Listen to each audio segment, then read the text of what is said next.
Are you more suited to working for someone else or starting your own business? First of all, the biggest difference between entrepreneurship and working for others is whether you have a desire for power. This might sound a bit strange, but it's absolutely true. Some people simply don't have a strong desire for power. They just want to be an advisor. And some don't even want to be the second in command. They just want to be a key participant.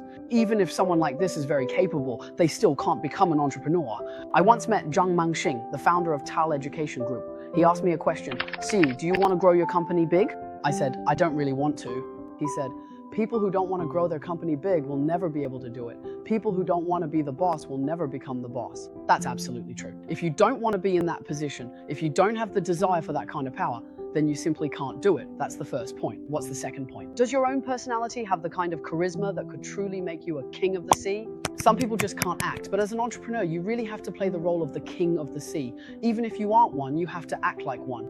Because even people like Lei Jun or Steve Jobs, when they started their businesses, faced a common problem. They didn't have enough money, or some of their conditions weren't attractive enough to draw in the top talent they wanted, or their own personal influence wasn't strong enough. As a result, they couldn't take care of people who were actually very important to them. For example, their management capacity might be limited to 10 people, but they need to manage 20. So what should they do? So they possess a very, very core ability, which I now recognize in myself as well, which is to be extremely, almost obsessively, like a sea king in networking.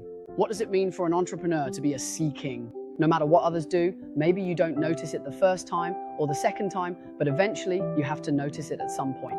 Being able to truly see your core employees is an extremely important skill. What does it mean to see them? Sincerely praising someone is seeing them, inviting them to a meal is seeing them, giving them a small bonus is seeing them. If you can't see them, you simply can't unite people's hearts. And you have to be willing to admit when you're wrong. Do you think the boss is always in the dominant position? Are you kidding me? The boss is actually the biggest B-side in the world. The boss has to show respect to everyone, to clients, to investors, to employees, and to partners. You have to show respect to everyone. Why is that? It's because as the boss, you're the one in this world who has to invest the most emotional energy into what you're doing. And this energy isn't just about what you do yourself. You also have to get everyone else who may not care as much as you do to care just as much, or at least to stand with you on the front lines. And at this point, you have to humble yourself and ask for their help. You have to plead with clients to pay you, right? Of course, that's not a problem, but you also have to humble yourself and get your partners and your team to stand with you on the front lines, to experience failures with you, and to keep moving forward with you no matter how many setbacks you face.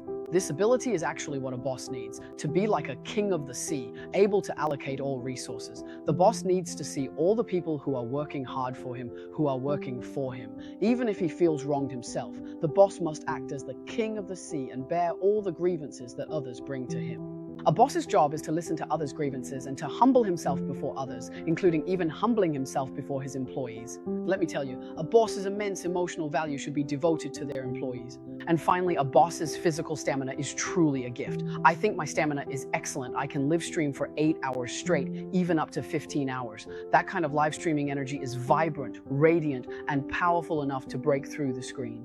I can post 15 updates on my moments every day, write 2 articles, and continuously interview 10 people in a single day. That's my record.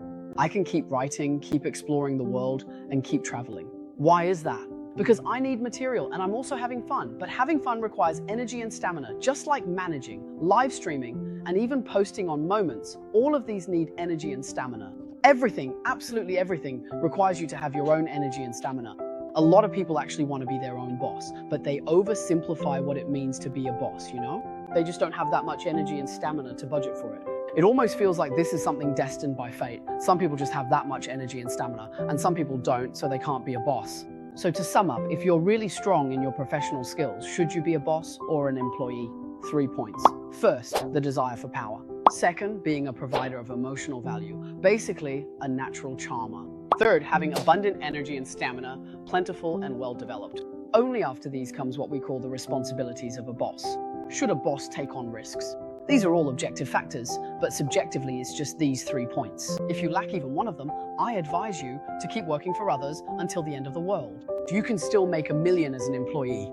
On June 25th, Kungxiang celebrates its 5th anniversary, which also marks the 5th year of Lucy's entrepreneurial journey. I will invite 30 outstanding individuals, super freelancers and young entrepreneurs who have moved forward together with Kung Xiang and me, Liu Si, to represent us.